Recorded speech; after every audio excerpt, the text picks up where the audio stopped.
Hey again, welcome back, and today I am looking at Gloomhaven. This is a digital version of the Gloomhaven board game, which comes in a gigantic box and is just loads of fun to play. Those display options look okay. Guildmaster. Huh.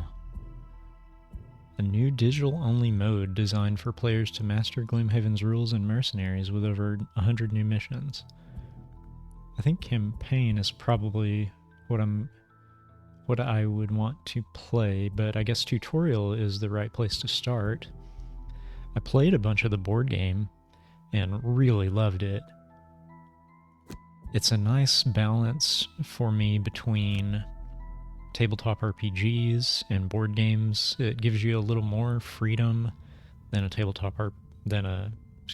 board game. Welcome, Guildmaster.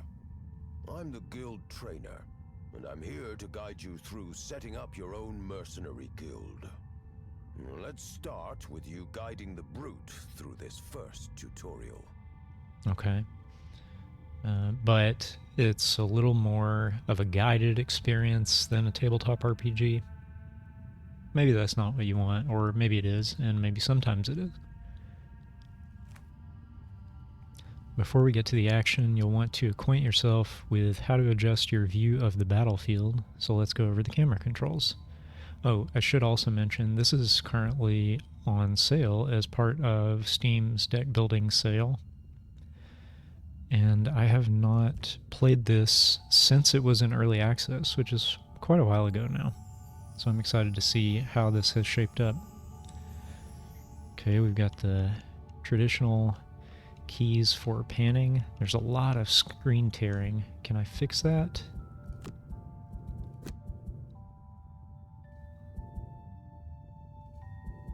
I don't know the difference in those two, but... Oh yeah, buttery smooth now. Okay, so that's panning, Q and E to rotate, and then we can zoom in and out with the mouse. Okay. In Gloomhaven, you control a party of mercenaries, each equipped with a deck of ability cards. These cards are how your mercenaries will explore dungeons, fight enemies, and loot treasure. At the beginning of each round, the first thing to do is to select 2 cards for each mercenary to use on their turn. I noticed they missed the Oxford comma here. I'll have to report that as a bug after we finish recording this video. Alright. In this tutorial, the Brute has just 3 cards at his disposal, as you can see highlighted on the left. So that's these: Trample, Grab and Go, and where's the third one? Is it Provoking Roar? Yeah, okay, it says it right here. Provoking Roar is grayed out to indicate that it is currently discarded for the sake of the tutorial. So for now, let's just select the 2 cards the Brute has available. Select Trample. See how the question mark next to the Brute's portrait at the top of the screen has changed into a number. Now, you didn't tell me to look at the question mark before, so I didn't actually take note of that at all. This shows his initiative. The number next to the first card you select determines the character's initiative for the round. The lower the number, the earlier in the round the character will act. Since there are no characters visible right now, it will immediately be the Brute's turn anyhow. Select Grab and Go. End selection. Now it is the Brute's turn. Time to choose some actions. Each half of a card represents an action comprised of 1 or more abilities. You get to use 2 actions per turn, and you can pick any of the 4 card halves on the left to use as your first action. But note that you must then use the opposite side of the other card for your second. The thing I love about this game is these cards represent your character's abilities, so to represent the progression of your character gaining skills and those sorts of things, you just add new cards to their deck, and it's a really elegant way to model that in the game. You get to use 2 actions per turn, and you can pick any of the 4. Oh, we just read that, didn't we? Okay. For example, here you can choose either the top half of trample and the bottom half of grab and go, or the bottom half of trample and the top half of grab and go. There's nothing for the brute to do in this room, so you'll want to proceed through the door to see what lies beyond with a move ability. Grab and go's bottom half lets the brute move 4 hexes, which is enough to get through the door. Let's use that. Okay. We'll open the door. Alright, this room contains your first enemy, a bandit guard. Like player characters, monsters also select actions for their turn. Let's find out what this bandit is planning to do this round by hovering over his portrait. So that's up here. Bandit guard, he is moving 1 and attacking for 3. I think that's what that means. Not 3 attacks, but an attack that hits for 3. Oh yeah, we already did that. Whilst hovered, don't get that one very much. You can see the bandit's intentions this round. He plans to move and attack, whereas the player characters get 2 actions per turn, monsters only get 1, albeit often with multiple abilities within. Notice how this bandit has a lower initiative than the brute, a 5. Oh no, this is it, 70. Yeah, so just slightly lower. And would have acted before the brute this round had he been visible. As it is currently the brute's turn, however, you'll get to finish his turn before the bandit can act. Let's get the brute close enough to use the attack on Trample's top half as the second action for the turn. So we'll finish up our movement here. Now that you've finished using grab and go for the turn, it is discarded and no longer usable until you return it to hand via resting. More on that later. For now, time to attack. Okay.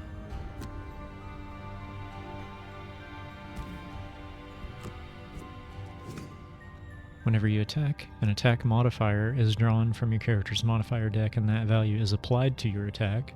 In this case, you can see above the bandit guard that a 0+0 modifier was drawn, so your attack still just deals its base value of 3 damage. For this tutorial, we will only have +0 modifiers in effect to keep things simple. We'll explore the other attack modifiers later. There we go. End the brute's turn. Now it is the bandit's turn. As we saw on his card earlier, he intends to move and then perform a melee attack for 3 damage.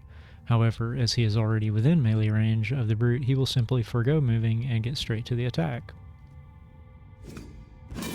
Oh. Ouch. While monsters always take damage directly to their hit points, whenever a player character is damaged, you are presented with 3 options. Firstly and whilst. You can simply take the damage to your character's hit point total. However, if this is reduced to 0, this character is exhausted, which means they can no longer act in this scenario. If all of your mercenaries are exhausted, you will lose the scenario. Secondly, you can choose to burn 2 discarded ability cards instead of receiving the damage. If you burn a card, it can no longer be recovered by resting. Burn 2 discarded ability cards. Okay. However, if you were to burn 2 of the brute's cards here, he would not have enough cards left for the following turn and thus would be exhausted. Finally, you can choose to burn 1 available card. This option is grayed out as all the brute's cards are currently discarded. It is usually wise to take the damage over burning cards if possible, lest you run out of cards to finish the scenario with. For now, let's opt to just take the 3 damage, as the brute has enough health to survive. Alright, we'll take that damage. The bandit's turn is now over. As he was the last character to act, it is the end of the round and a new round begins. During ability card selection, if you have at least 2 discarded cards, then you may perform a long or short rest to recover some of them. All of the Brute's ability cards are currently discarded. Long rest doesn't count as a card, and as such, he will have to rest to continue.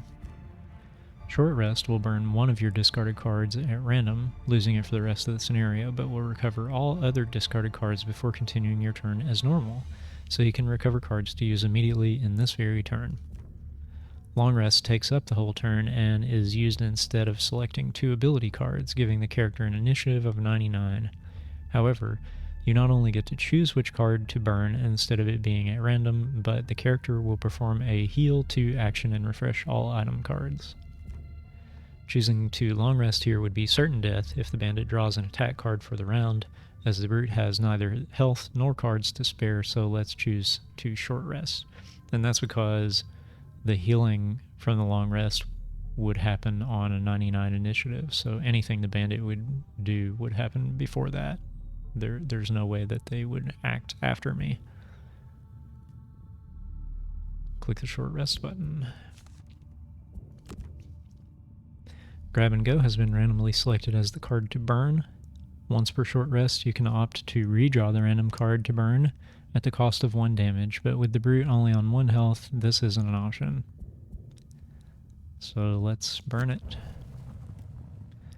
You can see Grab and Go is now dark red to indicate it is burned and no longer usable in the current scenario. In exchange, Trample and Provoking Roar have been returned to hand and are available to use again.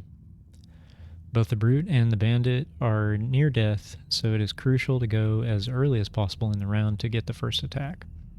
Remember, the first card you choose determines the Brute's initiative, so let's choose Provoking Roar to maximize the chance Brute is first with a low initiative of 10.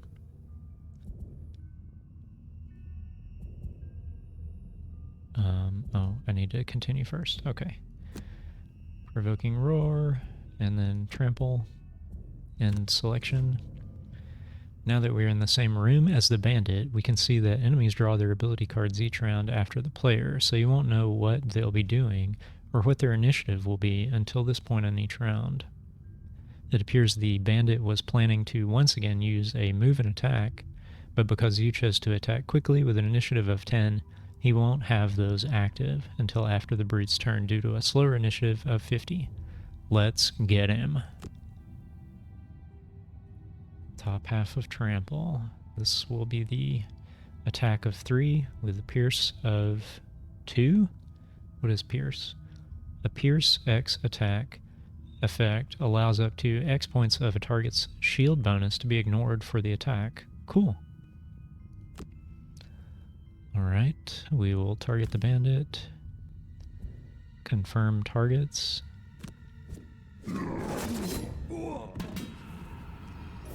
Got him. Did you see that gold on the floor that the Bandit left behind? To pick it up, you need to use a loot ability. One important rule of Gloomhaven to bear in mind is that you don't automatically loot treasure unless you finish your turn on it.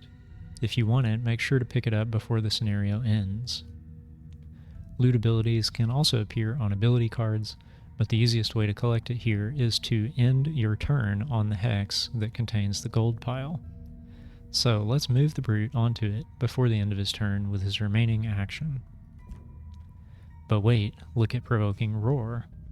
It doesn't have a move ability on the bottom half's action, so how can the Brute reach the gold? This is where default actions come in handy. To the left and right of the central initiative value are 2 small default action buttons. That's this one for attack and that one for move. These allow the character to perform a melee attack for 2 instead of the top action, or a default move of 2 instead of the bottom action. Okay, so we'll do that. Move here. Since you only need to move 1 hex for the Brute to reach the gold, we can skip the remaining movement using the skip button below. Okay, end the turn. Now we pick up the gold. Great work. Not only did you vanquish the lone bandit guard, you've even managed to pick up a few pieces of gold. I just realized I was talking I was reading that as it was speaking it. I usually have I have my speakers on while I record these, so I just kind of turn it down pretty low. With the basics covered, it's now time to introduce you to some slightly more dangerous scenarios. So I can just sort of miss things, miss audio that is in the recording. It's not ideal, but I prefer it to wearing headphones.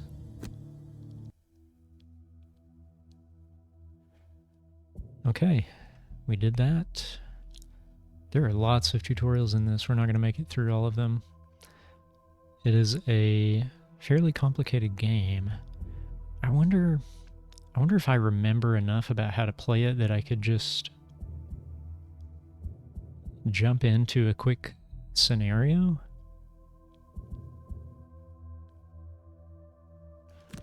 I'm going to try it because it's going to be really boring to just watch me go through all these tutorials.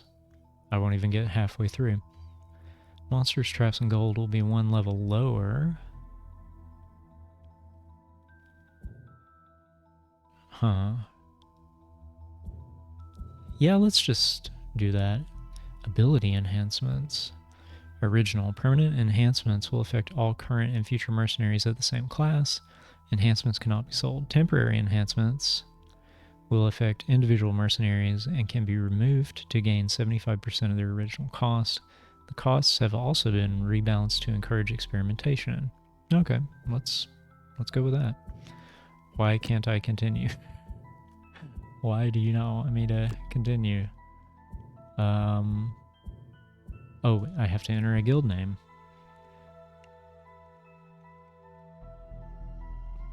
Let's try that. Ooh, house rules.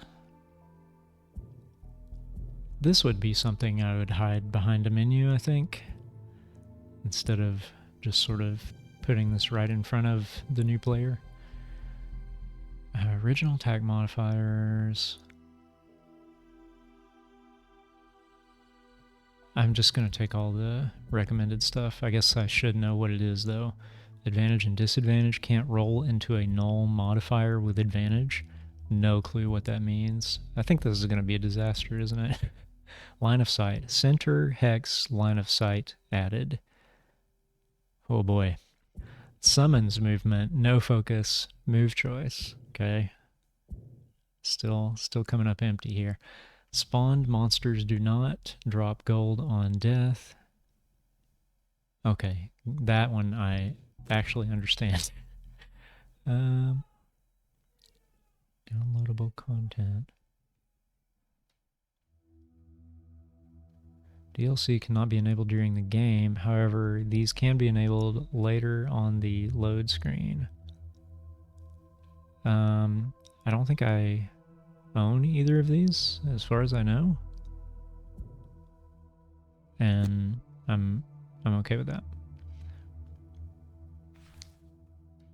Just want to see what the vanilla to the harsh lands of Gloomhaven, recruit. The vanilla game has to offer. You think you have what it takes to become a mercenary out there on the edge of the world? We are paid to venture into the darkest forests of the region and to step into ancient crypts with the unmistakable stench of death and rotting flesh. Lovely places to earn a name for yourself. Be ready to face cutthroats, undead, fearsome tribes, and dreadful demons from other realms.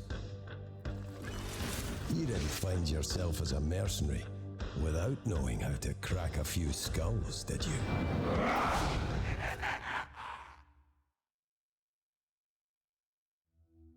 It's a nice intro cutscene. Before going into the harrowing wilderness surrounding Gloomhaven, you'll need at least 2 mercenaries in your party, brave or greedy enough to seek out adventurers in exchange for gold. On your left, you'll find the party panel. Here, you'll see the basic information of the mercenaries in your party. Click on the first character slot to open the roster panel. Okay. You can create, view, and add mercenaries to the current party using the roster panel. Right now, it's looking as barren as the Copperneck Mountains. So best click on the new mercenary to create your first character. Okay. We can go with the brute that we just played a little bit. Oh, good choice. Now remember, looks aren't everything. Merc's ability cards are what define their actions in battle. You can click the starting ability cards button to make sure this is the right mercenary for your party. Once you're sure of your decision, hit the select mercenary button to move forward.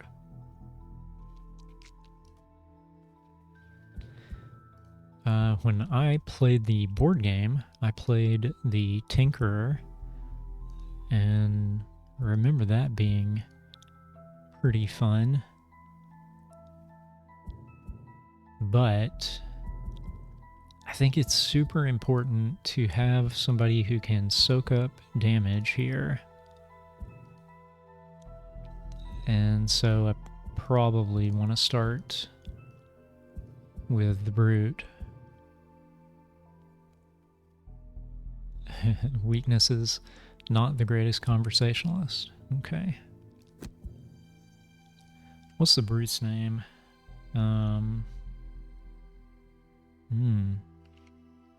Dragon? I don't know. We'll go with that. A personal quest is the mercenary's sole reason for adventuring. Once the objective is complete, the merc will retire. Beware, when mercenaries retire, they will no longer be a playable character. Though farewells can often be bitter, sometimes things have to move on to give way to new horizons. Completing personal quests and retiring mercenaries is the primary route to unlocking new character classes. I'm excited about that. Okay, so I get to pick one of these. Trophy hunt, kill 20 different types of monsters from the base game, or Zealot of the Blood God, become exhausted 12 times.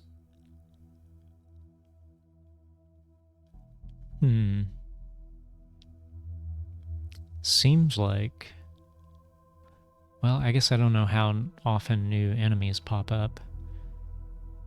But it just feels to me like this one, becoming exhausted 12 times, would take a lot longer. So do I want to churn these characters faster or slower? Maybe faster so I can see more of the unlocks. All this is just based on speculation and assumption anyway, so I probably might as well choose at random. That's one merc sorted, but you'll need a minimum of 2 mercenaries before you can go out seeking adventure. It's important to build a party of mercs who complement each other in battle. Click on the second character slot in the party panel and create a new character. Know that you can't have more than one merc of the same character class in the party at the same time, so be sure to create a different one. And the other thing I like about this game, in comparison to a tabletop RPG, I'm talking about the board game now more so than this digital version, is just that character creation can be such an ordeal in a tabletop RPG. And yeah, it's fun, but also if you've got 3, 4, 6, 8 adults together with no commitments for an evening, would you rather spend it on some sort of adventure, or do you want to spend it individually creating characters? And sometimes there's some collaboration there, but I don't know. I'm not totally against character creation, but it can drag things down a little bit. Okay, we probably don't want the Cragheart because that's pretty similar. We could go with the Scoundrel. That should be a good complement. Oh yeah, you can look at the ability cards, so that's good too. We've got a Spellweaver. That could be a good complement. Difficulty is high on the Mind Thief. Difficulty high on the Spellweaver. Tinkerer is medium. Scoundrel is also low difficulty. Maybe we go with the Tinkerer. Some of this will probably come back to me as I'm playing.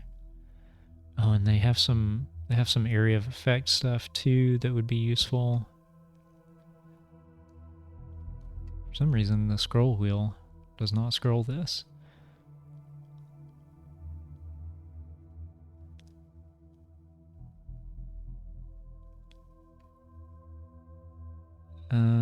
Yeah. Yeah, let's go with this. Let's go with the Tinkerer.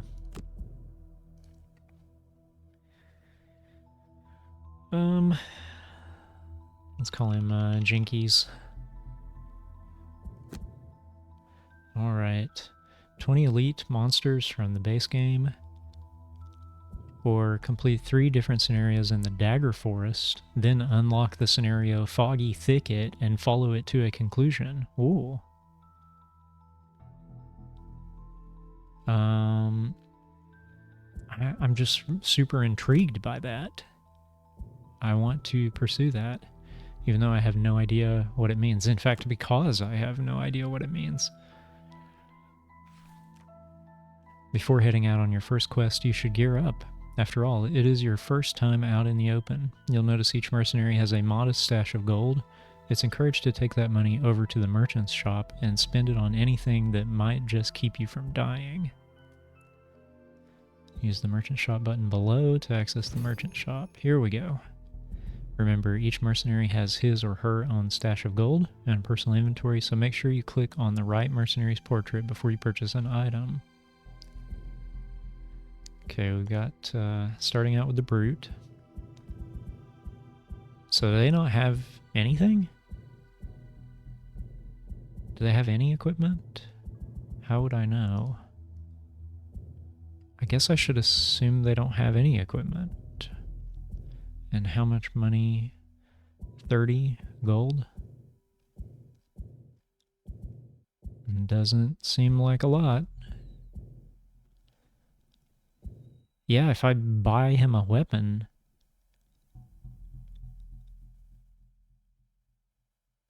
Oh, okay, these are... Yeah, so he's still going to be able to do attacks without a weapon. Oh, let's see. Nothing, no equipment. Okay, so we're starting out fresh. So I just need to pay attention to what these do. The Warhammer, during your melee attack, adds stun to the entire attack section. It would be nice if, like in Griftlands, you could hover over stun to see what that means here. I mean, I have a guess, but I would rather it just tell me.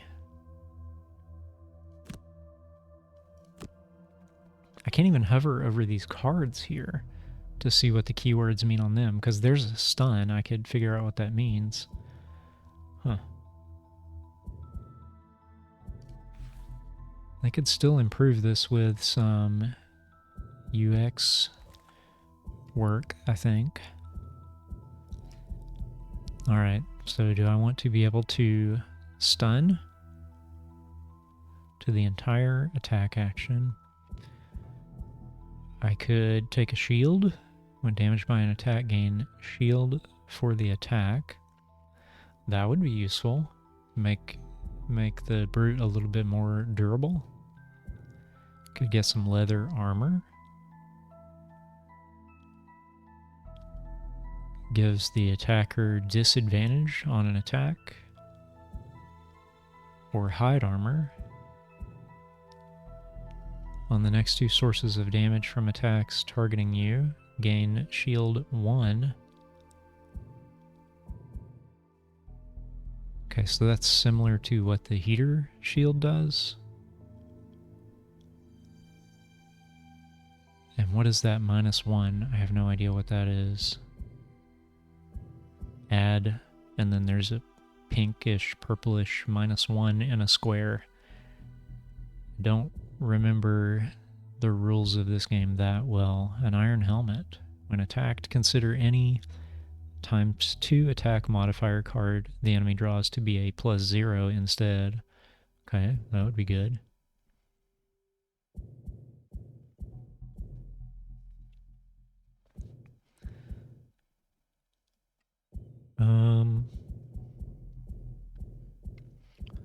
Let's just go with some defensive stuff here. Oh, I do have potions too. Those would be useful.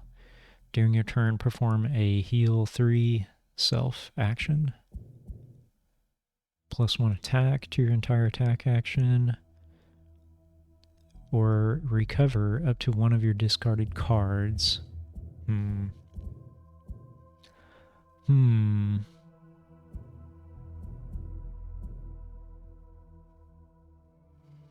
I could take an iron helmet, hide armor, and a healing potion if I wanted. Or I could take leather armor,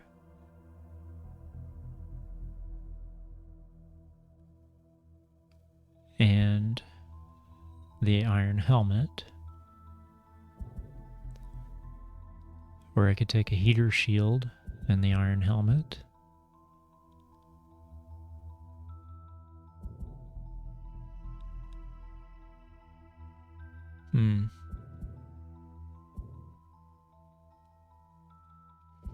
So this only works once, is that right? Once and then it becomes exhausted? Is that what that symbol means, I think? And then these can happen twice? Maybe?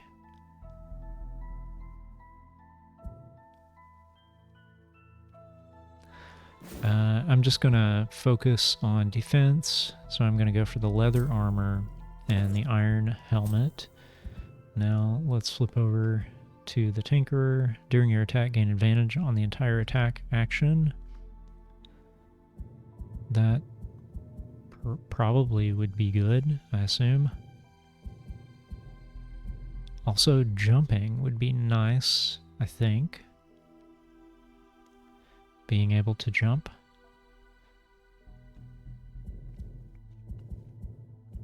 I can't do both of those. In fact, the goggles will take everything out of me. What does advantage do? Is there a... Can I read about it here? Effects and conditions, maybe?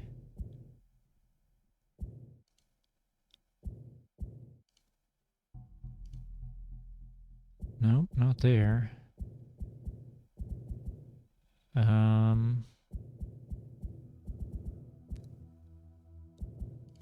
Abilities, attack, advantage. An attacker with advantage will draw 2 modifiers and use whichever one is better. Okay, yeah. You can really get screwed over on modifiers because they can basically make your attack nothing. So if I were gearing up for a very critical attack, it would be nice to have advantage on it. But it would also be nice to be able to jump and then maybe also have a healing potion. Maybe I should do that. You can only use the healing potion on yourself? Huh. I think I'll do that.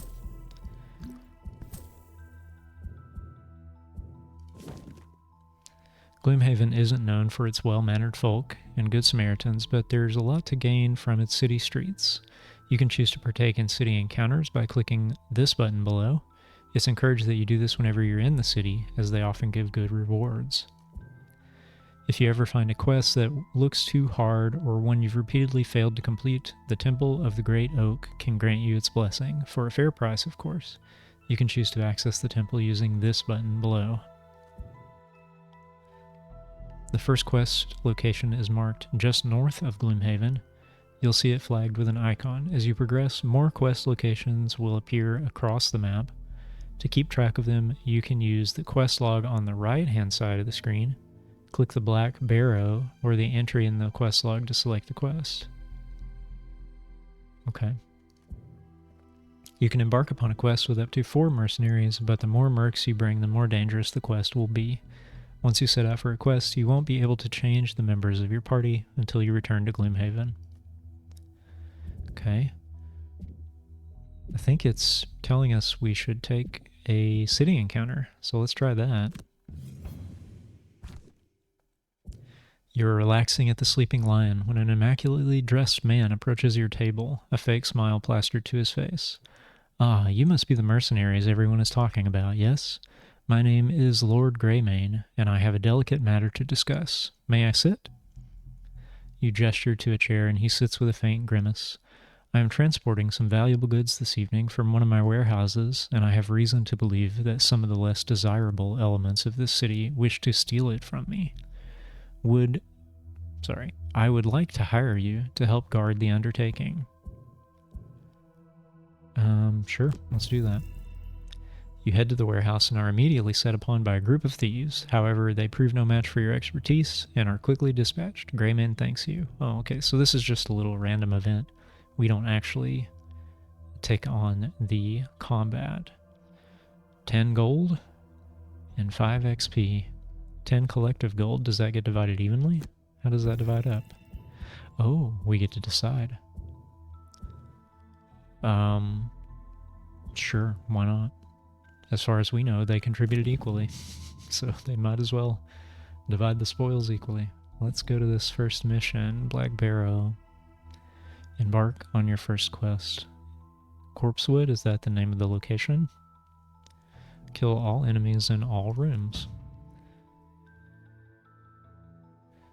Now might be a good time to go through the mercenaries' ability cards and inventory to make sure they are battle ready. In the quest description, you can see the enemies you'll face. Hovering over them will reveal their stats. We've got a bandit archer, a bandit guard, and living bones. Target, innate. Don't know what that means. Have unclaimed rewards and 1 treasure chest. Let's check out the equipment. Looks like those items were equipped automatically. Oh, in the equipment panel you'll find the different types of items a mercenary can carry. Clicking on an item slot will display all the items of that type the mercenary owns. If the item slot is displayed in gray, it means you currently have no items of that type. Okay. And hopefully it equipped all these. Yep. Equip both of those for the Tinkerer. I think they're ready. Mercenaries will unlock new and more powerful ability cards each time they level up. Look for synergies between ability cards and adapt your hand depending on the enemy's types you'll be facing. Having the right cards against the right enemies might just keep you alive. On the ability panel, you can edit the deck of cards you take to a dungeon. Each mercenary has a different amount of cards they can carry and can only go adventuring with a fully equipped hand. However, hover over the abilities to view their full description.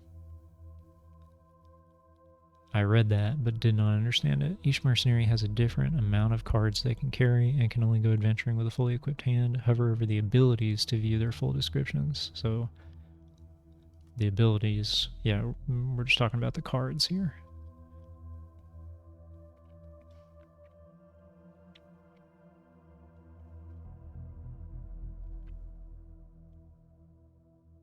If I hadn't played this game a fair bit, I didn't go very far in it, but I've played several sessions of this game, but if I hadn't, none of this would mean anything to me. And I guess that's the point of the tutorial, right? But the idea that you need to go through a separate tutorial and have all that dumped on you before you can actually play, I don't know. It seems like a lot to ask. But let's just jump in. Everyone needs to eat. Whatever your reason for coming to Gloomhaven, out here on the edge of the world, that simple fact is never going to change. A mercenary can't fight on an empty stomach. So when Jexera, a Valrath woman wearing a red cloak and enough gold jewelry to keep you fed for a decade, approaches you in the Sleeping Lion and offers to pay you 10 gold coins to track down a thief and retrieve some stolen goods, well, seems like as good an excuse as any to sober up and start paying off your tab. This thief has taken some important documents, says the red-skinned merchant, her tail whipping about in agitation. I don't care what you do to him. Just bring back what is mine. Based on Jaxera's description, it was easy enough to knock around a few alley thugs and get a location of the thieves' hideout. You don't find yourself as a mercenary way out in Gloomhaven without knowing how to crack a few skulls. So your target is the Black Barrow. Sounds like a lovely place. It's a fun voiceover. Now we are in it. You are walking down the road when the sound of many wings pulls your gaze to the sky. Above you, you see a large flock of white birds flying southward. At that height, you figure a well-aimed arrow could bring one of them down to make a nice meal. Is that like for health? Because we've got full health. Let's just let him go. The shot would be difficult, and you'd prefer not to waste the arrow. You simply move on toward your destination.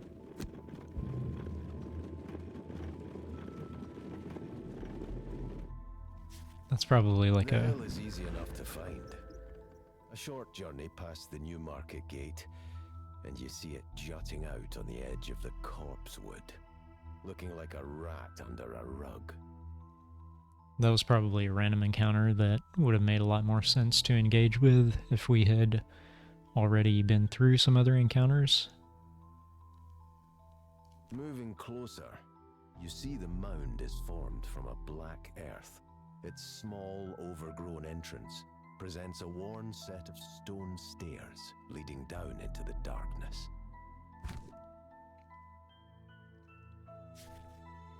As you descend, you gratefully notice light emanating from below. Unfortunately, the light is accompanied by the unmistakable stench of death.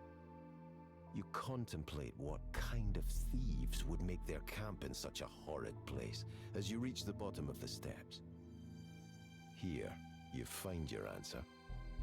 A rough group of cutthroats who don't seem to have taken very kindly to your sudden appearance.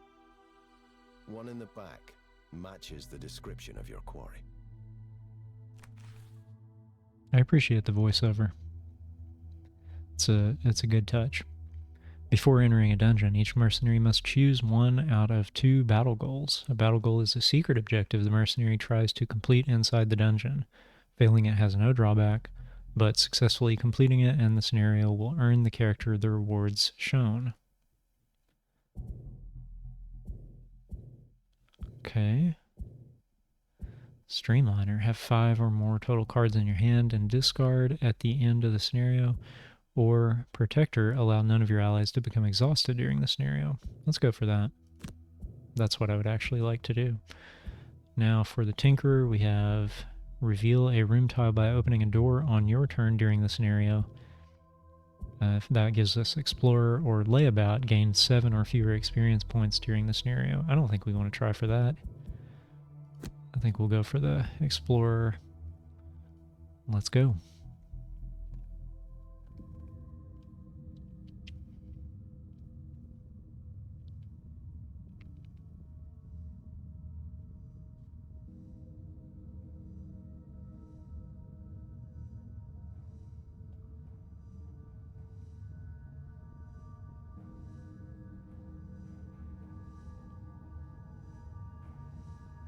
The loads seem just a little intense for loading off an SSD with a reasonably fast computer. Not the fastest one, but definitely not slow.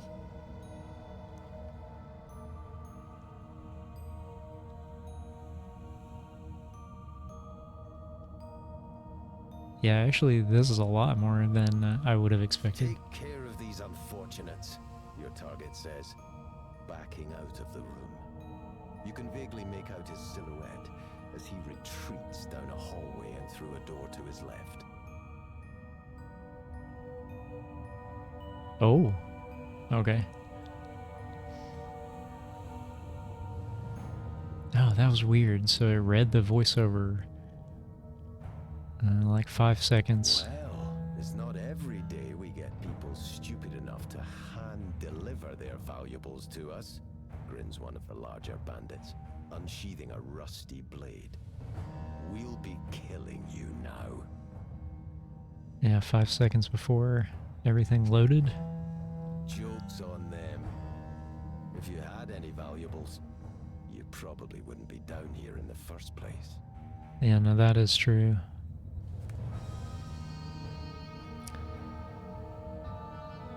Alright. Don't we get to place our characters? Although, I mean, there's not a whole lot of room here to place them in, but...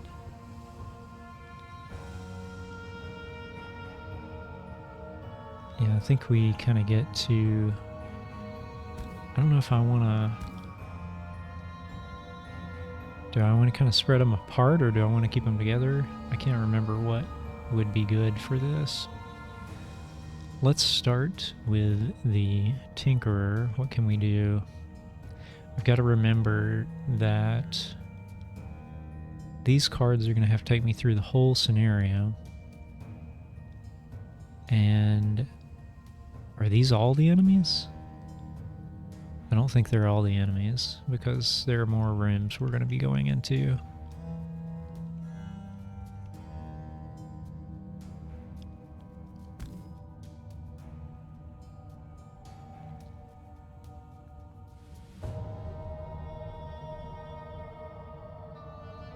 Okay, I probably need to get familiar with what options I have here. Provoking Roar.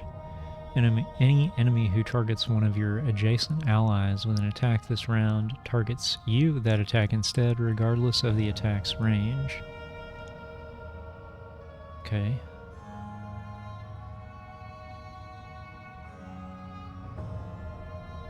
Shield Bash. It's an attack and a shield. Eye for an eye. Retaliate. Gain 1, I think that's experience, for each time you retaliate this round.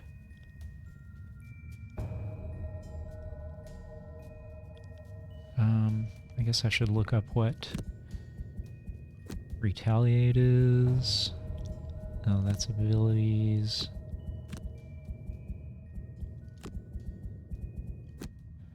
A Retaliate X active bonus ability causes the recipient to inflict X points of damage to attackers in adjacent hexes for each attack made.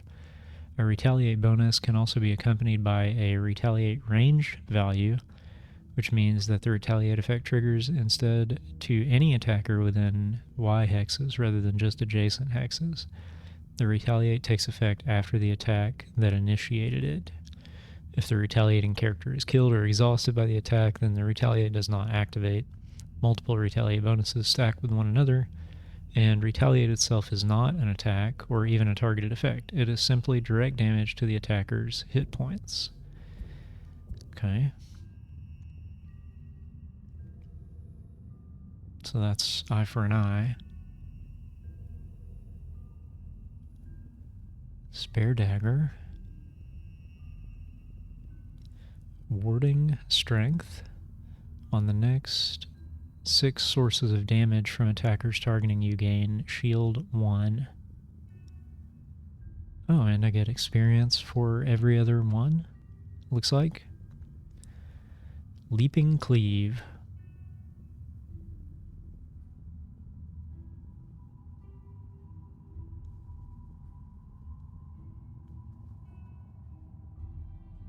Lets you jump or do that area attack for 3.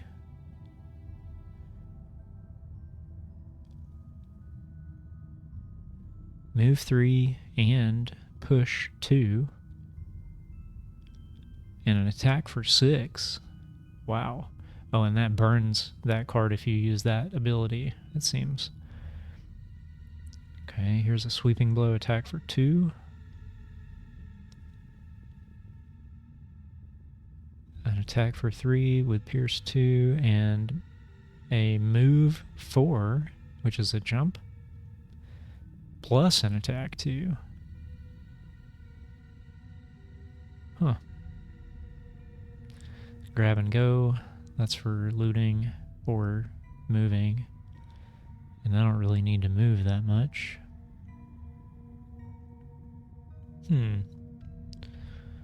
What's a good thing to do here?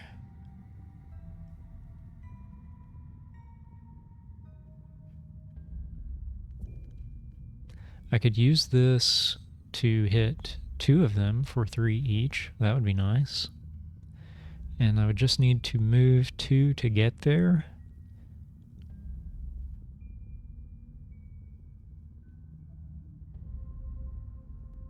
Might be a good place to start. This is for adjacent allies. So maybe it makes sense to put the Tinkerer back. Let me look at the Tinkerer's abilities. These all have range.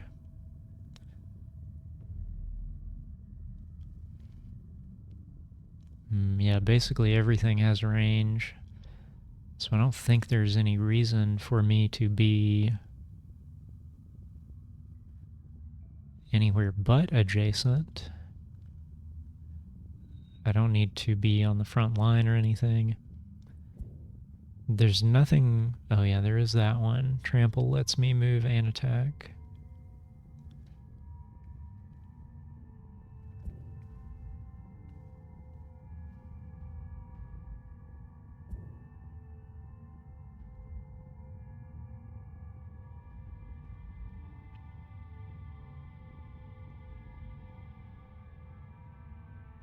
Yeah, this game is going to be a lot of me making decisions about what I want to do. Especially as I get reacclimated to it. Oh, that burns the card too, so that's probably not what I want to do right away.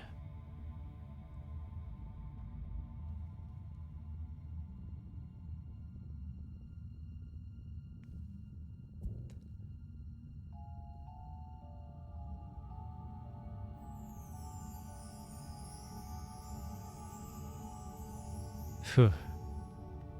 That's an attack on the bottom half of the card.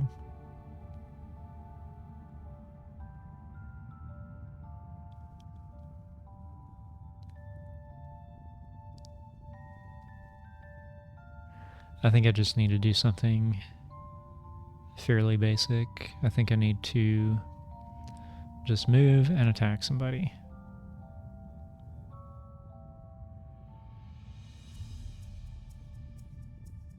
Why is this called a leaping cleave when it is in fact either a leap or a cleave, but not both?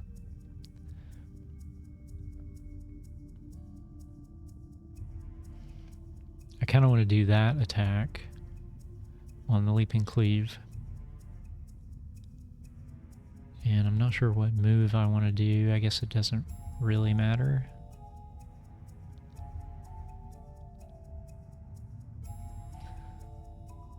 Let's do... Wait. Yeah, okay, that's fine. And where's my attack? This one? Leaping cleave. Okay. Can I just do that now? What do I do? Oh, I've got to choose for both. Okay. So what's this guy going to do? I think he needs to be here.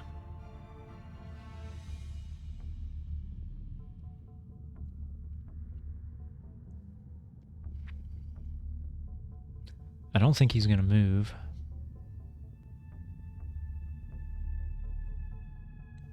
Ah, too bad that one burns the card.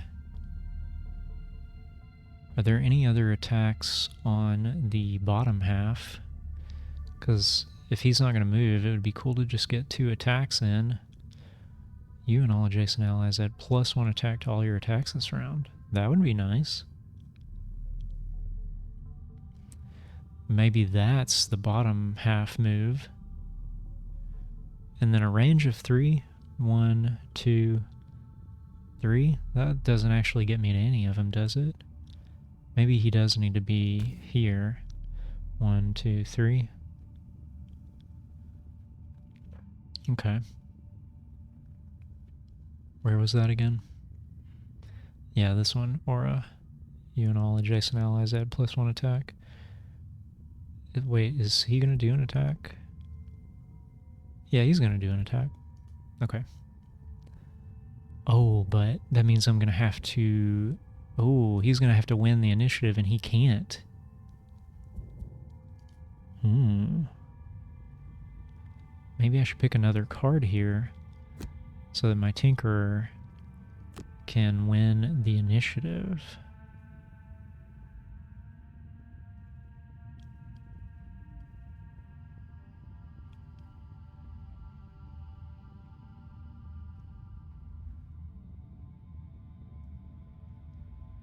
One, two, so that could get him where I want him to be. Maybe I'll just do this spare dagger for now. I can use the regular move of it, and then the leaping cleave. And now with the Tinkerer, I will go with one of these. Which one? Something that's got an attack on it. Toxic Bolt.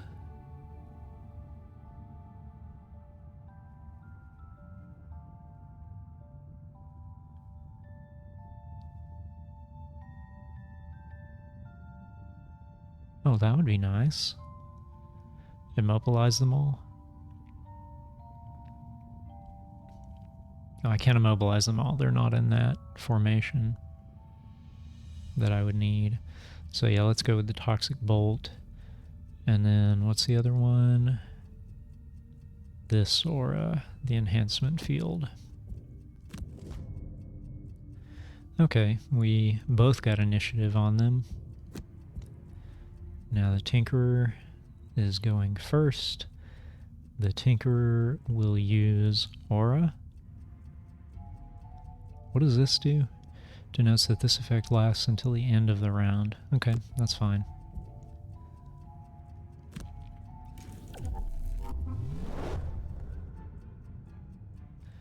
Now we're going to attack. We'll attack the big bad.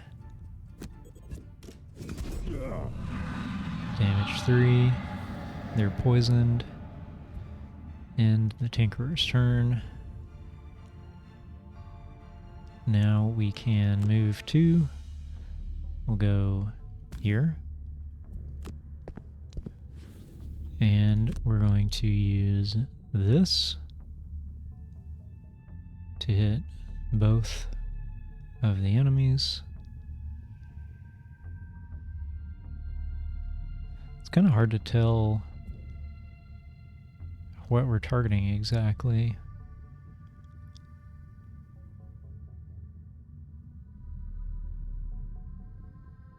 Oh, okay, they get a little arrow above them. So now I've got both of them targeted. Now just the one. Okay. Oh, that was good.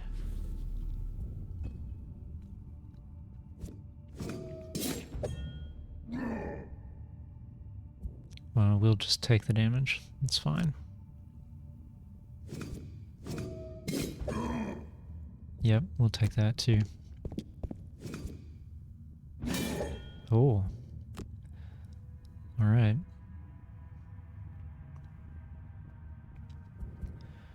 What do we want to do now? I think I want to lead with the Tinkerer. What can the Tinkerer do? Still can't hit all of them with anything. Maybe I just focus on one? Because he's gonna be able to do that sweeping blow and hit them all, right?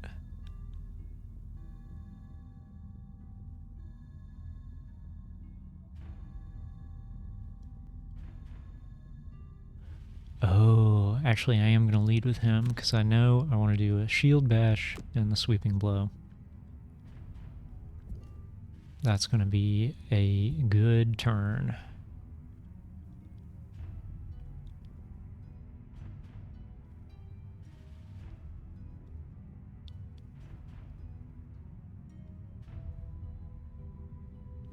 A stun would actually be nice.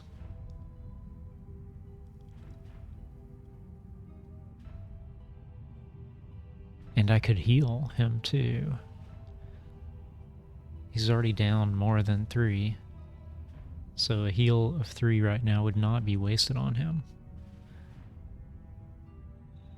And then I could also...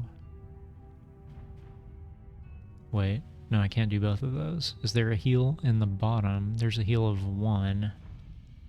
That's not what I need, though.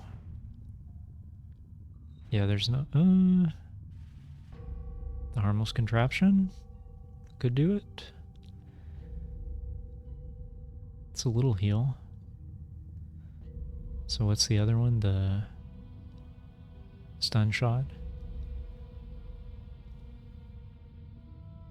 Stun shot and the harmless contraption.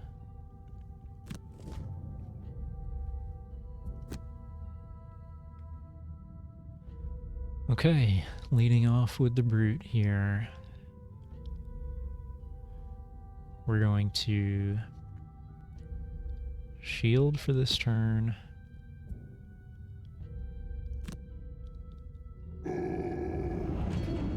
And we're going to attack everyone. That's going to kill 2.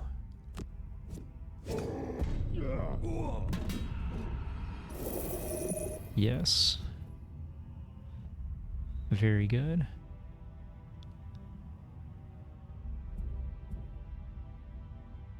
Very nice. And actually the shield is kind of wasted because we're probably going to kill all of them before... In fact, I could just do this attack. Oh, that's what I was going to do anyway.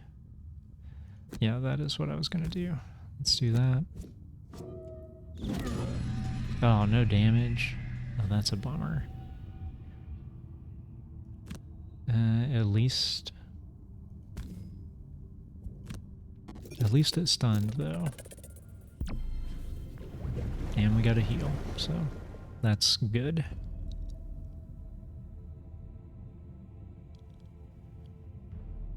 Okay.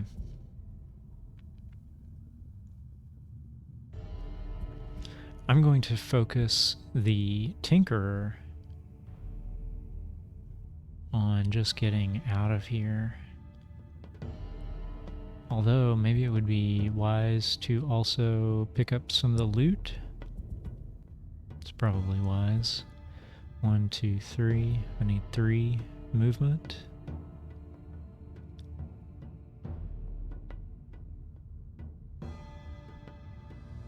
One, two.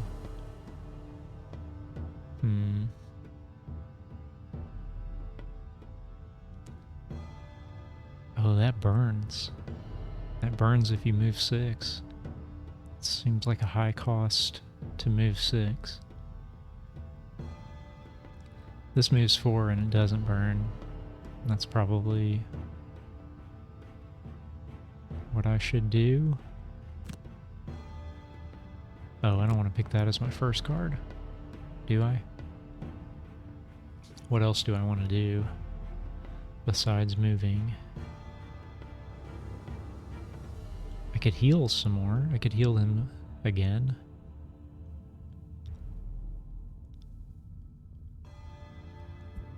That's probably what makes sense, I guess. Might as well heal him. None of it will be wasted. And then we'll move 4. Now, what do we want to do with the brute? All I know is we want to kill him.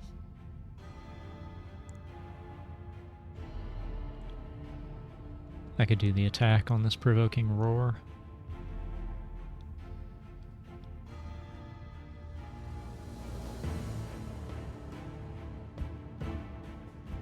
What does loot 1 do again? What does a loot action do? Does it pick up? It picks up stuff around you, doesn't it? I think it does. That would allow me to use the Tinkerer to go ahead and go out the door. Abilities, loot. Pick up every money token and treasure tile within X, within a range of X. Yes, that's perfect. Okay. So they're going to... we need something else first. We need an attack.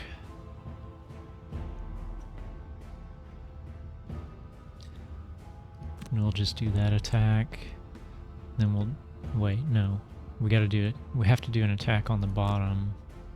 Is there an attack on the bottom? Ugh, there's that one. Oh, that burns the card. I don't want to do that. Oh, crap.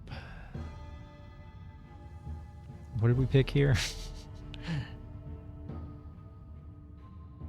The heal. What if I did something that had an attack? Or what if I just did the basic attack? Could do that instead of burning that energizing tonic.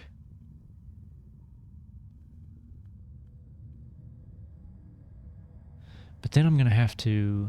Wait. Yeah, that's a melee attack. I need an ranged attack.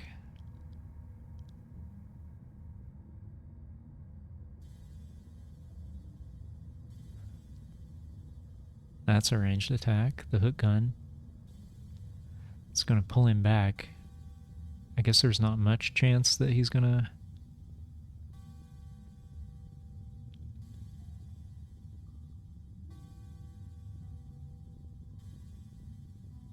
Huh. That's probably going to have him attacking before, because that's going to be high initiative. Oh, this is the analysis paralysis. It's good because you have a lot of things to think about, and it's bad because you have a lot of things to think about.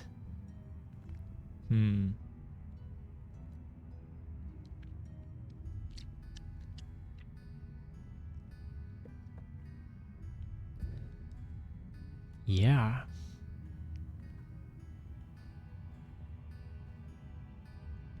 I don't know.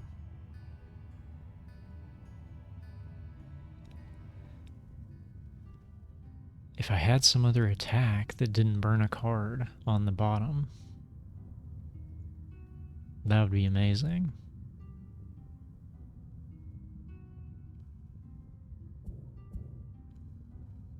Like that one that I used.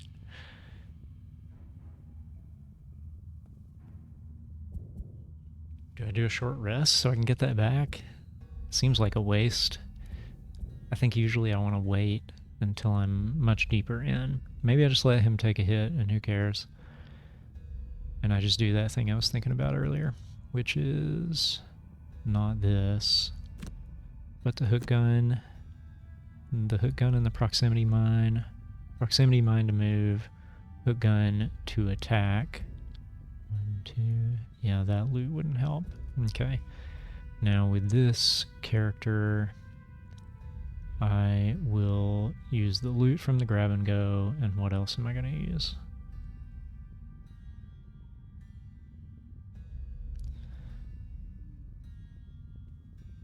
The heal. Can I heal myself?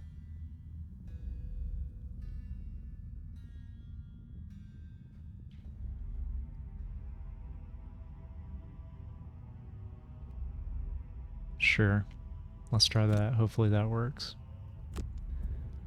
Okay. Oh. He's jumping in line in front of everybody. Okay.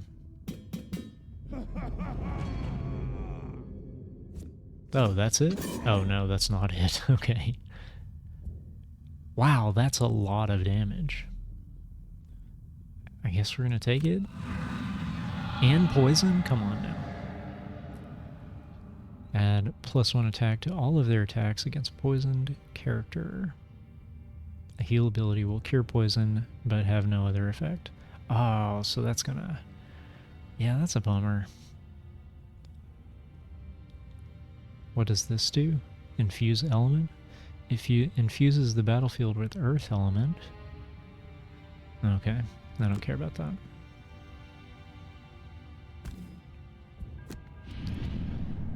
We'll heal the poison. And loot the loot.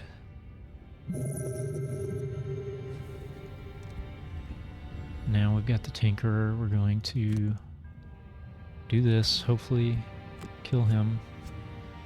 Yeah. Okay, great. And now we move. We'll get to open the door to fulfill the Explorer side quest, side objective. Why didn't he also... Oh, this is new, right? Because I just killed that guy.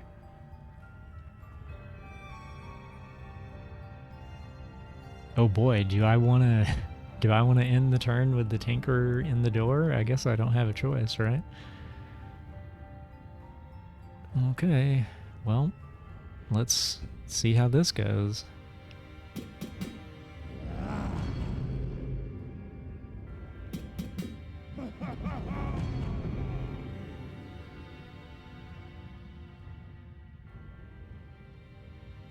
What did they do? Did they do something? All right. I've done that. I did the brave thing. Now it's time to fall back. I could do that move, which would move me back to... I could go get the gold, and I could also use that heal 1, which affects all adjacent allies, to heal the brute. I think that would be nice. Is there... Oh, and I could use this to heal him for 3 more. That's what we're going to do. We're going to focus on healing with the Tinkerer this turn. And I don't think we can... Oh yeah, I guess we can.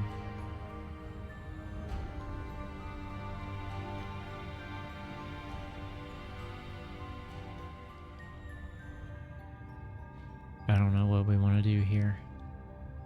There's not much to do. We just need to move somewhere. And we probably need to do it after the Tinkerer does it. So maybe we do it here on Warding Strength. I'll just use the default move action. And then I really have no idea if they're going to be nearby in a way that I could hit them. So maybe we go with Provoking Roar and Trample. Okay, that should be fine.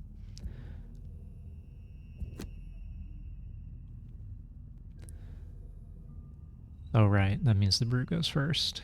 Yeah, I forgot about that.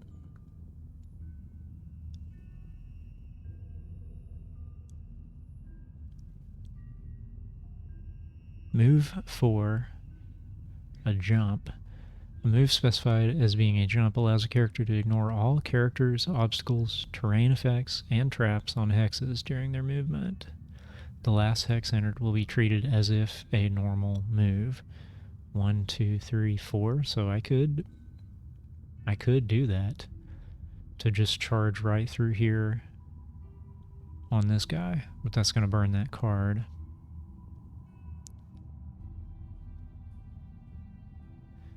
Any enemy who targets one of your adjacent allies. I don't care about that, I don't think. Maybe that's the right move.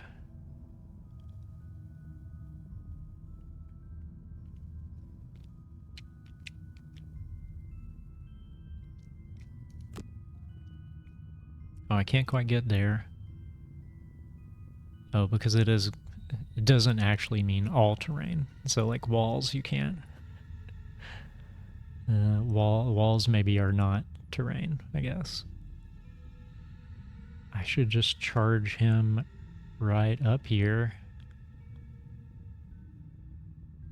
Oh, this means I'm not going to be able to do the 1 heal with my Tinkerer, but I can still do the other one. Okay, let's do it.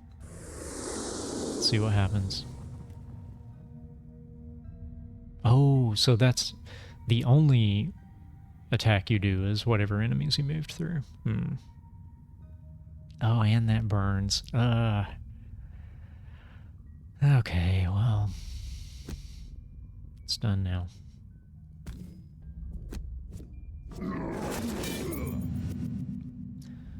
Disarmed.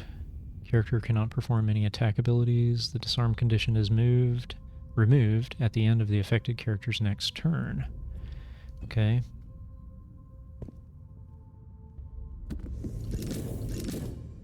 Another trap. Okay. Let's start with healing on the brute.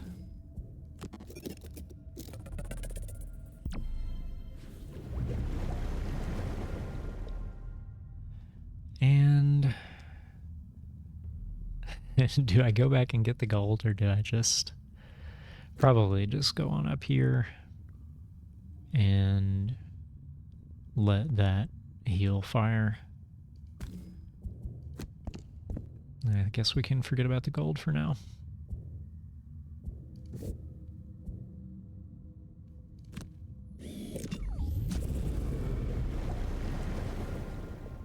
Okay.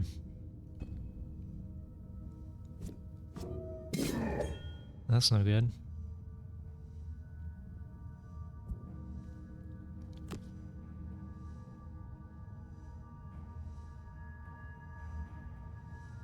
Okay. We are ready to go again. What do we want to do this time? Could just kill this guy with one shot.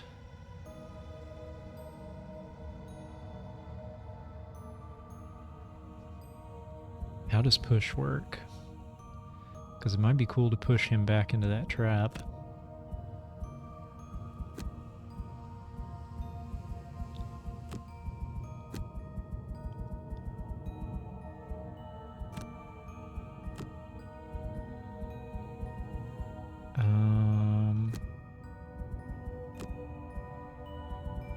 Where would push be?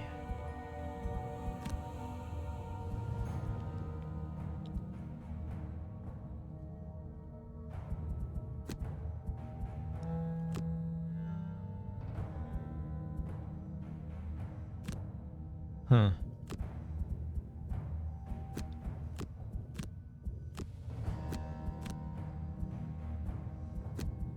Monster behavior, maybe? Movement? No. Oh, here we go. Push. Target is forced to move X hexes in a direction specified by the attacker. But each hex moved must place the target further away from the attacker than it was previously. If there are no viable hexes into which to push the target, the push ends. The target can be pushed through its allies, but not its enemies. Okay. So I could push from here. And then what would this let me do? That would let me push also. I mean, the choice about which card we're going to take is an easy one, because we only have two. What do we want to do here? I could use that entire heal. That would burn this card. I don't like that.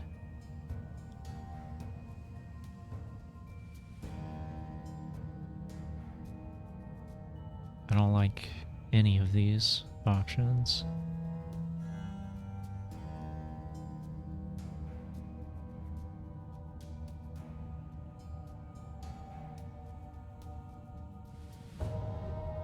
Okay. I'm gonna choose this. And what was the other one I liked? The heal's on top of that one, so oh yeah, the shield might be useful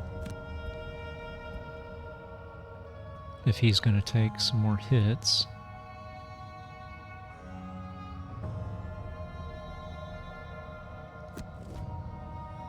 Okay, we have the initiative. Tinker goes first.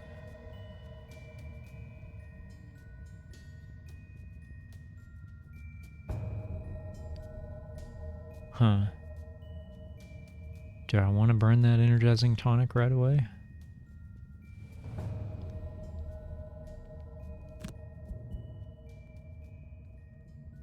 Let's put a shield on. He will take at least one hit. Yeah, why not? We can heal 5, so why not do it now? The 5 we heal now is the same as 5 we would have healed later.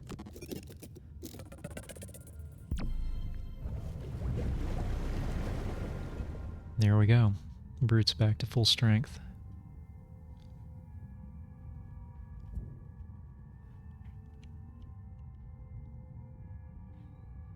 One, 2, 3. I don't have that much push. 1, 2. 1, 2. Can I push each? Oh, that doesn't get further away. Does it? 1, 2. Yeah, that's not any further away, I don't think.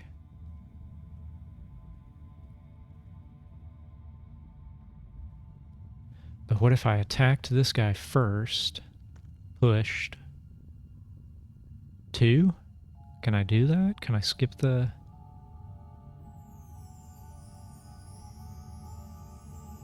I'm thinking, what if I attacked this guy, pushed him there, and then moved up here and pushed 1, 2? But I don't know if passing through that will stop him. I guess I just need to try it. Let's attack this.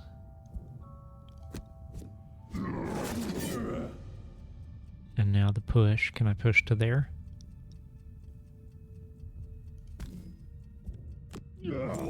Oh, no, he hits the first trap. It makes sense, but I don't like it. I wanted to do the other thing. Okay. Now, a push of 2. There's nowhere I can get him with a push of 2, right?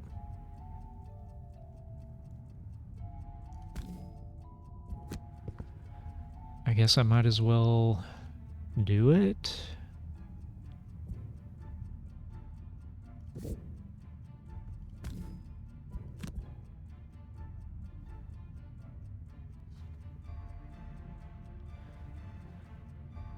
Ah, that's unfortunate. Let's just push him there.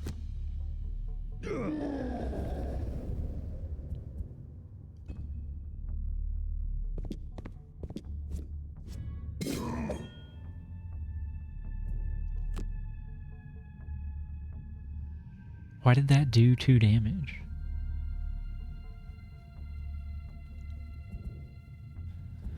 Long rest or a short rest. If I burn a random card, I can act this turn. That's probably what I need to do.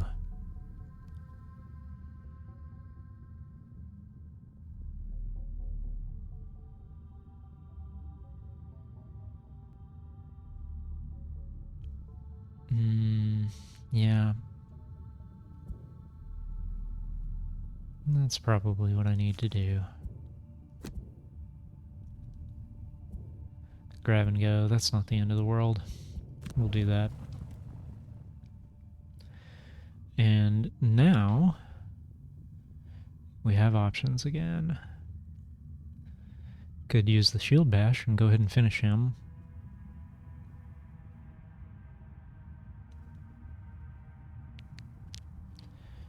Retaliate for 2. Could attack for 3 at range 3 with the spare dagger. But the only attack on the bottom I have...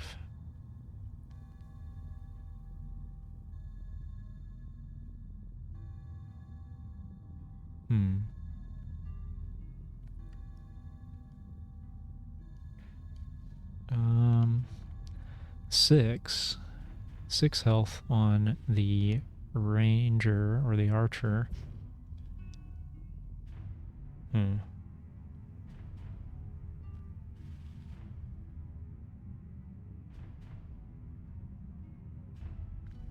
I don't think I need to use that yet.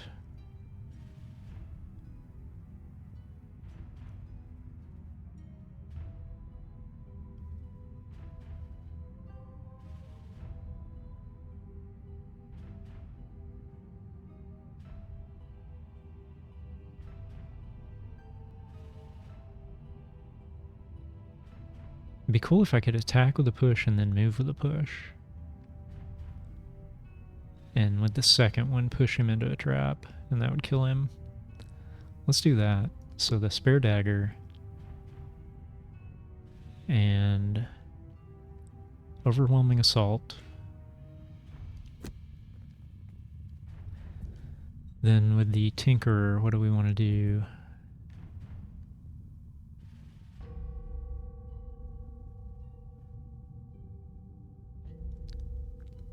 Yeah, there's nothing here I want to do.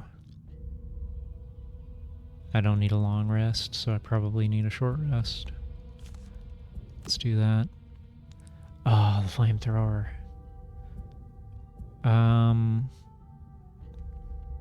Maybe I take a damage to keep the flamethrower?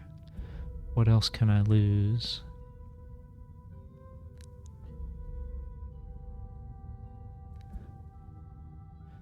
Wounded character suffers 1 damage at the start of each of its turns. Yeah, that one's too good. I'll take a damage. Okay, yeah, that's pretty good too, but I think I'd rather lose that than the flamethrower. I'm just really excited to use the flamethrower. Alright, now what do we actually want to do? Could do a toxic bolt. What's the... oh yeah, the hook gun pulls. That could be useful here, because I could pull into the trap. Actually, that would be great. I love that idea.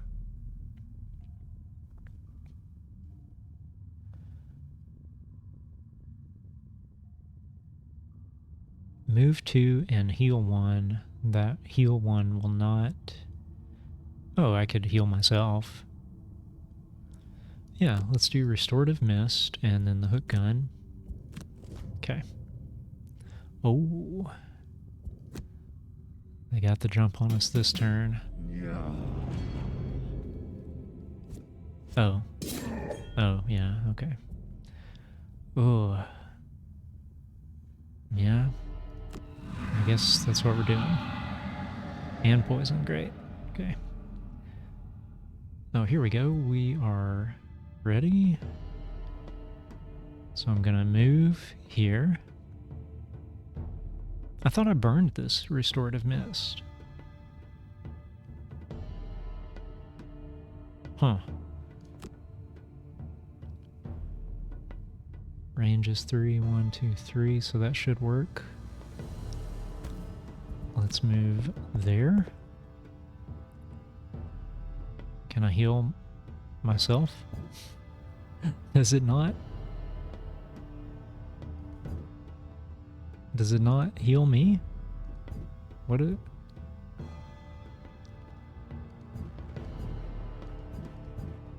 Why does that not work? Okay, well, I guess I didn't get that heal.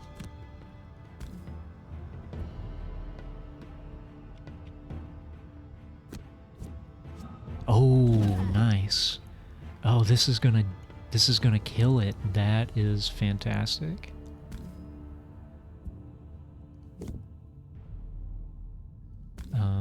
Pull it. Sure, pull it.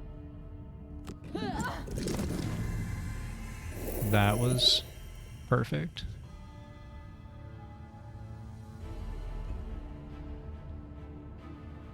All right, now we have the brute. I don't need to do that. Attack. What does the shield do again? I feel like I keep putting the shield on and it doesn't actually do the thing I think it should. How does the shield work? Gives the recipient a defensive effect that reduces any incoming attack value by X. That's what I thought it did. But it hasn't seemed to do that for me. Maybe I'm just not paying enough attention. But that means there's a good chance I could hit with both of these attacks. This one and just a regular attack here to avoid burning that. And not kill this guy, and I'm not excited about that.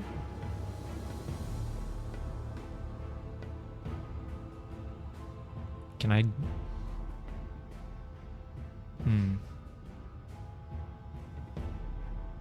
None of these options really help. Maybe I should do this one and see what comes out of it.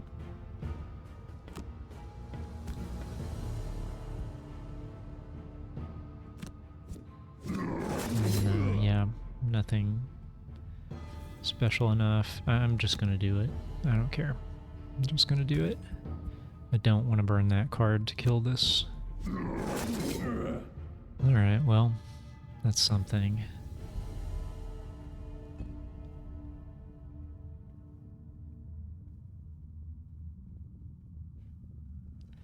I would like for the brute to be opening doors now that I've already done the one that the Tinkerer needed to do. What can I do to just finish this guy off? Maybe with the Tinkerer. And then could I loot? Do I still have that loot card? Don't have a loot card, it seems. That one got burned. Well worth it, but...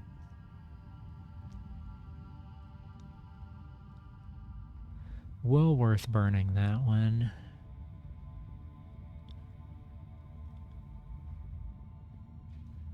I just need a really simple attack.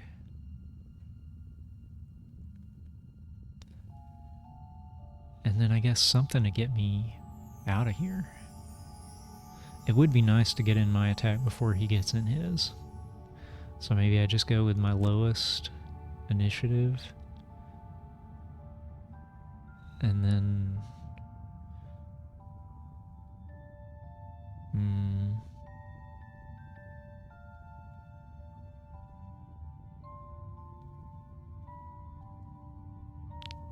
I don't know. Do I care about immobilizing him? I really just want to be able to get into the action next time around for the next room that we're about to go into, which I think is in this direction. Yeah, there's a closed door.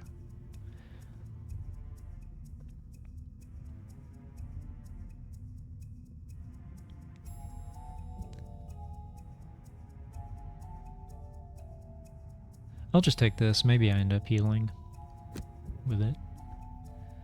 Now, what do we want to do with the brute? I just want to get the brute out of here. Just want to get the brute out of here. That either of these move 3s would be good. I don't think I need to jump. 1, 2, 3. Can't get to the door with a move 3 no matter what. Or can I? 1, 2, 3. Nope. That's as far as it's going to get me. So I don't need the jump. Where was that other? That's the move 3 with a push 1. Don't really need that, but that's fine. And then what do I want to do here? I don't need any of these on the top. Seems like a waste no matter what.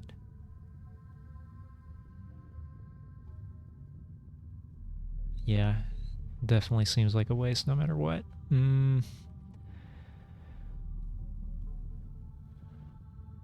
Let's go with Shield Bash. Now that puts him head. That does too. Why? Or would it let me pick between the two? Let's just go with this and this. Okay. This guy's gonna die no matter what happens.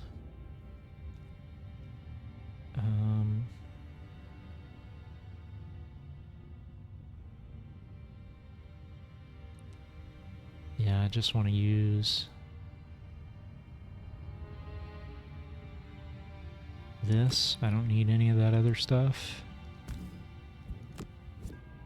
Oh, come on. Okay, good. Alright. And now I will heal the brute. Oh, it's just gonna take his poison. What a bummer. Such a bummer. Okay.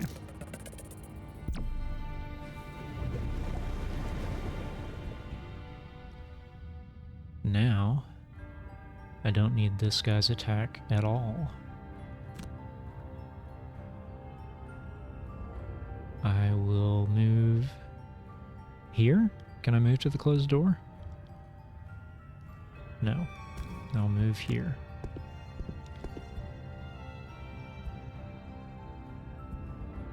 And we'll skip the push. Not useful. And this is not useful either. I guess I just pick one and then I skip it.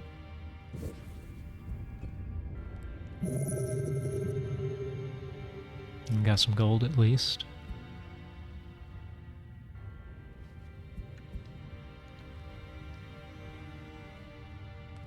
What if we did...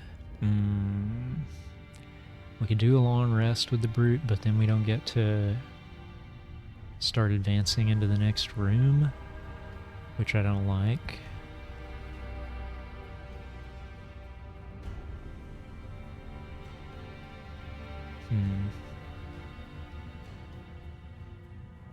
Let's go with...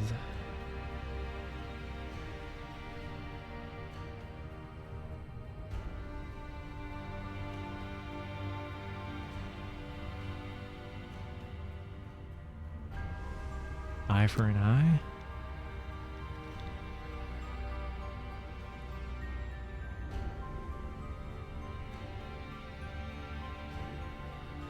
And then maybe this move, I guess. Okay, Tinkerer. There's no looting. I don't have any special looting.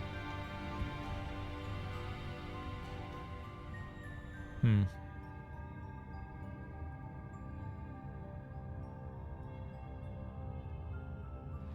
not gonna do any attacks as far as I know. Shield 1 is just for the round, so that's not useful, I don't think. It's weird when you're just in an empty room deciding what you should do.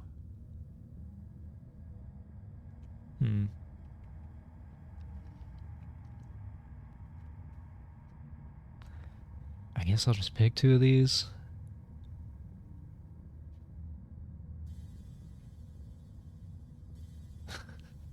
Even having said that, it doesn't get any easier. Stun shot and... No, let's do flamethrower and enhancement shield field, enhancement field. Okay. Brute's turn. We're gonna start with the move. Open the door. You find yourself face to face with the reason these bandits chose this particular hole to nest in. Animate bones. Unholy abominations of necromantic power. Okay. Nothing more to do but lay them to rest, along with the remainder of this troublesome rabble. Two of them. Is that all? Oh no. four enemies, two of the bones. to the living bones, and then 2 archers. That's going to be fun. They're going to be undoubtedly taking pot shots. Okay, well, this is why I queued up retaliate, is so I could put myself here in harm's way and then trigger it.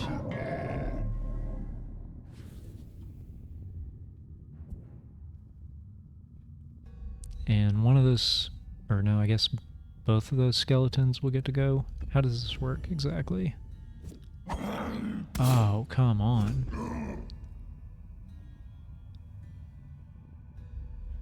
That's only 1 damage.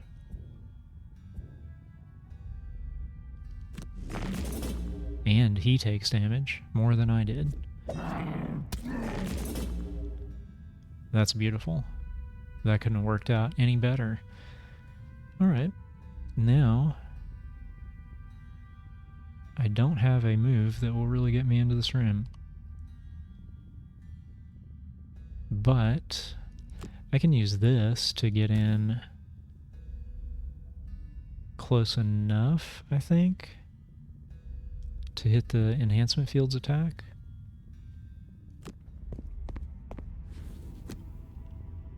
Yeah. Yeah, this will do it. And if this attack goes well, it will finish one of them off. Oh, come on. It did not go well, in fact.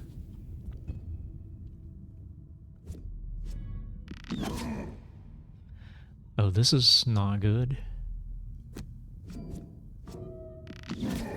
Okay, that's better.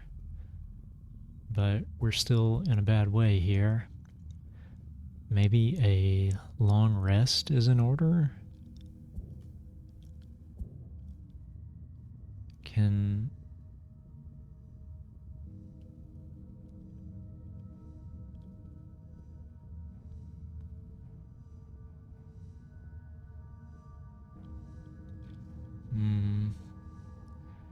I don't have anything to heal.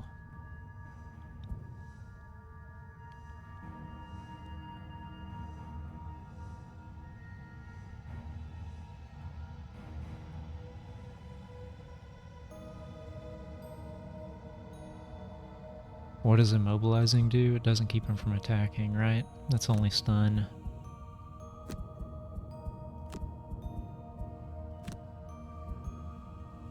It cannot perform any move abilities. Yeah, so that doesn't really help us stop getting attacked.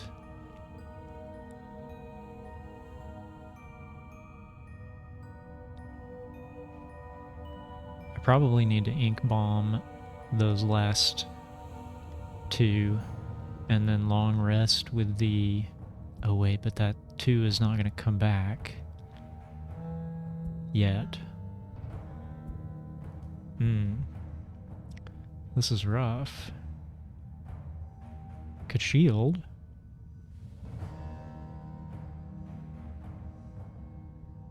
I could shield, and I could disarm one. Let's go ahead and do this.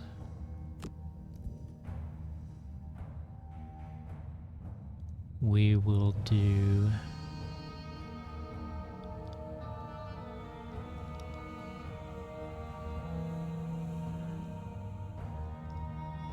Stun shot and ink bomb. Oh crap, that sucks.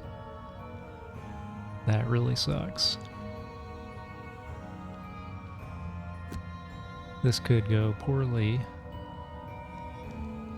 I will shield.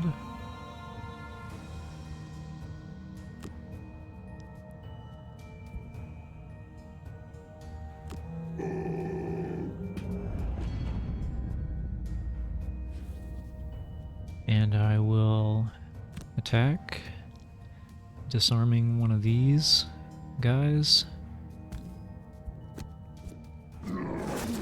That's a bad attack. Yeah, everything is not going great. If they focus on him and if they don't just whiff it every time.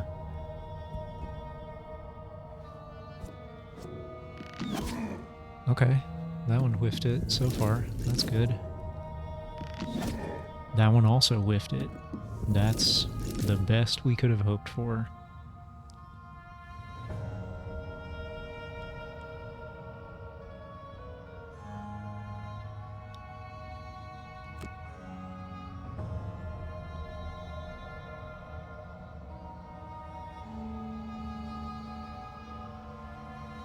Okay, I need to move first.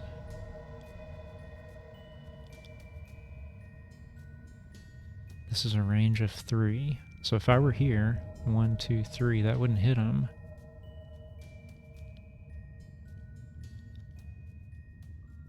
Undo. Let's move. I can't move anywhere. So I cannot do the thing that I wanted to do. I wanted to target this.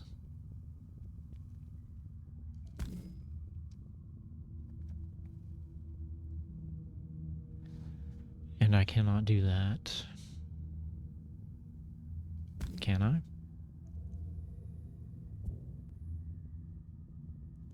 Maybe if I get up here, I can target it. Alright, not sure what that did. Oh, I can. Beautiful. So I can target this space, which puts the back two the back 2 hexes of the range on those archers. Unless I get a bad modifier, that should kill them.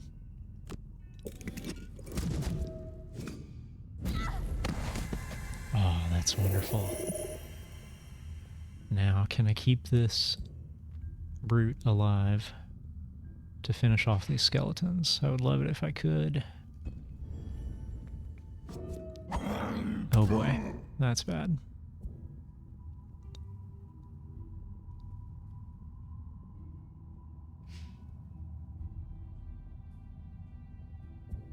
I am going to take the 1 damage.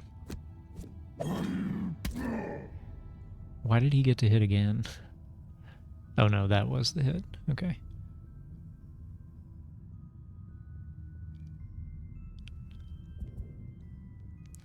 Let's look at the Tinkerer first. What can the Tinkerer do?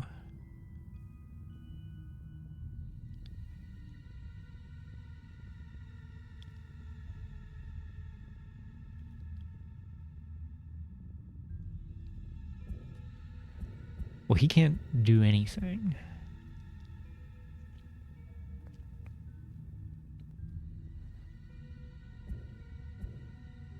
If I do long rest, he's just going to be stuck there in range of the skeletons for the entire turn. Can I kill them before then?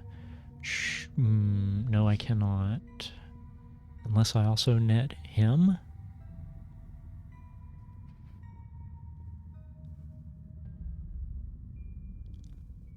Will my net hit him?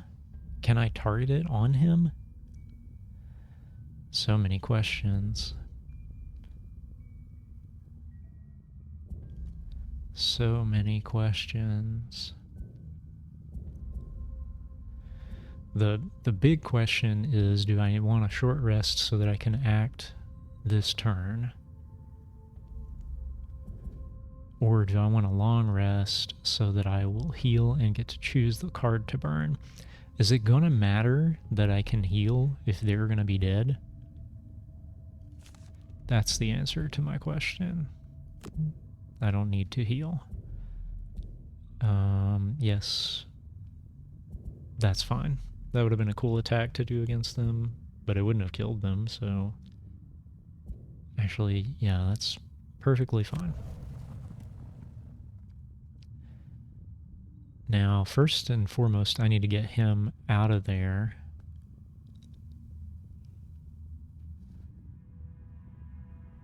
Or I could heal him. Can that be used on self?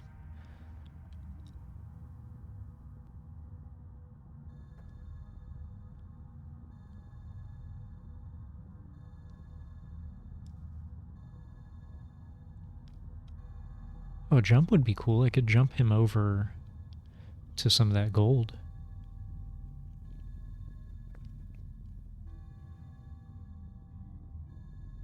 Okay.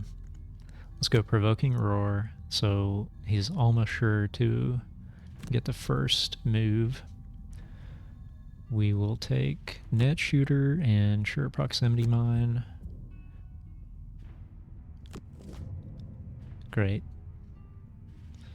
Great, great, great. Let's move. We'll just go right over here because we want to ultimately be on that chest. So we'll start here with the gold. I can't attack anything. So we're just gonna skip that. End the brute's turn. Now let's hope nothing catastrophically fails with this attack. Oh, yes. Fantastic. Perfect. All these are 2 gold, right? I'd love to be able to just grab all this gold, but I don't have any way to do that anymore, do I?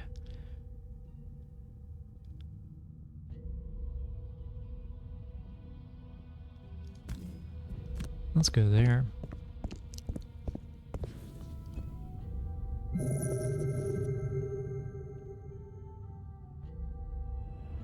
With the last bandit dead, you take a moment to catch your breath and steel yourself against the visions of living remains ripping at your flesh. Your target is not among the dead, and you shudder to think what horrors still await you in the catacombs below.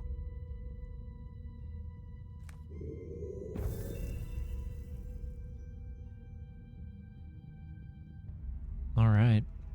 We didn't get a chance to loot the treasure chest. That's very unfortunate. But I did complete both of these, so I got 2 perk points. Don't recall how those are used exactly. But I do remember that all of the progression in this game feels very significant. So I'm sure that the perk points are no exception there. Quest complete. And we unlocked a new quest location, Barrow Lair.